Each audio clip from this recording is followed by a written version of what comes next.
শুরুতে নজর রাখবো তামান্নার খবরে। সোমবার ঘটনাটা ঘটেছে। সোমবার তামান্নার মৃত্যু হয়েছে। তারপর আজ বৃহস্পতিবার, মাঝে মঙ্গল বুধ পেরিয়ে গেছে, আজ বৃহস্পতিবার, অর্থাৎ চারটে দিন পেরিয়ে গিয়েছে।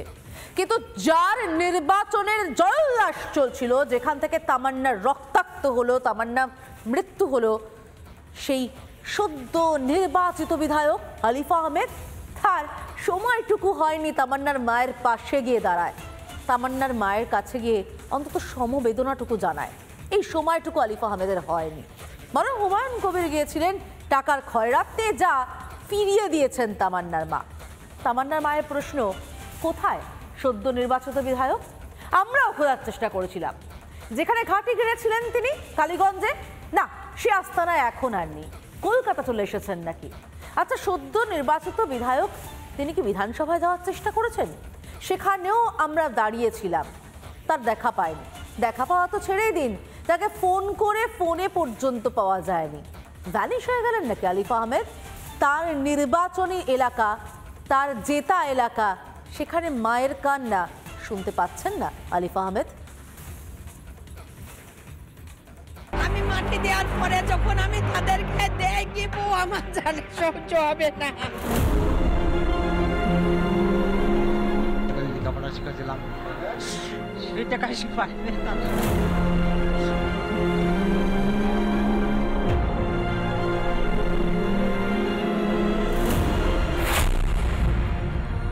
আমার তামান্না ছোট শিশু, ওই আলিফার জন্যে আজ শহীদ হয়েছে।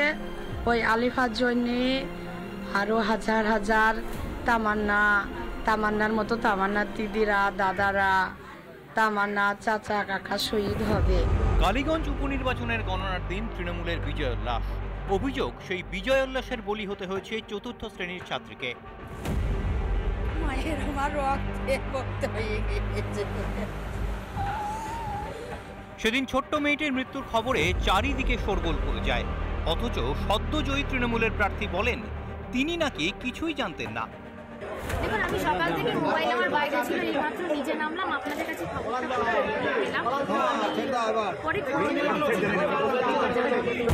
সেদিন না হয় জানতেন না, তারপরও তো কেটে গিয়েছে দুটি দিন।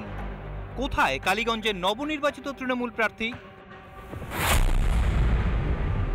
যার বিজয় মিছিল থেকে এই ঘটনাটা হলো, আলিফা বেগম, এখানের যিনি সেদিন ভোটে লড়েছিলেন এবং যিনি বিধায়ক হলেন, তিনি একবারের জন্য এলেন, একবারের জন্য ফোন করলেন মা আপনাকে যে আমরা দুঃখিত, আমি দুঃখিত? এখন পর্যন্ত এতটুকু কৃতজ্ঞ জানাতে পর্যন্ত আসেনি যে আমাকে দেখতে গিয়েছে ওই মেয়েটা। শোকস্তব্ধ পরিবারের পাশে কেন দাঁড়ালেন না আলিফা আহমেদ? এদিন তাঁরও ব্যাখ্যা দিয়েছেন তামান্নার মা। তামান্না গিয়েছে, আরো 10 তামান্না যাক, আরো যে আছে সব যাক, আমার ওই গুন্ডা দরকার, ওই গুন্ডা দরকার। সে তার হাতে গুন্ডা না থাকলে আরো বড় জায়গায় সে পৌঁছাইতে পারবে না, ওই জন্য সে আমার সামনে আসবে না। কালীগঞ্জে তামান্নাদের বাড়ি যাননি, তাহলে কোথায় গেলেন আলিফা আহমেদ? বিধানসভায় তার জন্য অপেক্ষা করছিল রিপাবলিক বাংলা। কলকাতায় থাকলে তিনি বিধানসভায় আসতে পারতেন। আমরা সকাল থেকে বিধানসভার বাইরে অপেক্ষা করছি তার জন্য, বৃষ্টি মাথায় নিয়ে, কিন্তু তার দেখা নেই। তাহলে কোথায় গেলেন? কোথায় গেলেন তামান্নার মা? যে বিধায়ককে চাইছেন সে বিধায়ক কোথায়?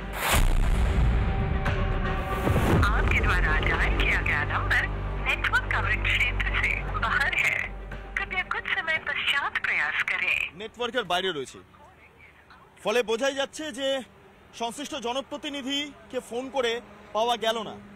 কালীগঞ্জের সদ্যজয়ী তৃণমূল প্রার্থী আলিফা আহমেদের হদিশ না মিললেও বুধবার তামান্নাদের বাড়ি গিয়েছিলেন এক তৃণমূল বিধায়ক।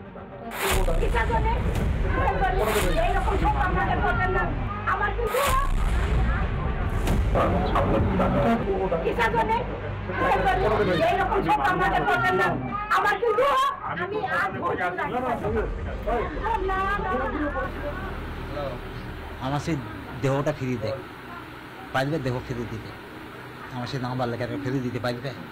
যাকে খুব কষ্ট করে লেখাপড়া শিখেছিলাম, সেই টাকাই পাইবে তারা। এক রত্তি প্রাণ চলে গিয়েছে, টাকার প্রস্তাব খারিজ করেছে পরিবার। হতভাগ্য মা বাবা এখন চাইছেন শুধু বিচার। কোনো কিছুতেই তাদের মুখ বন্ধ করা যাবে না। তীব্র ক্ষোভ কালীগঞ্জের সন্তান হারা মা বাবার। রিপাবলিক বাংলা। নানা ধরনের কন্টেন্ট দেখার জন্য লাইক করুন, শেয়ার করুন আমাদের ফেসবুক পেজ, সাবস্ক্রাইব করুন আমাদের ইউটিউব চ্যানেল। পাশাপাশি অন্যান্য ব্রেকিং নিউজের জন্য অবশ্যই চোখ রাখুন রিপাবলিক বাংলায়।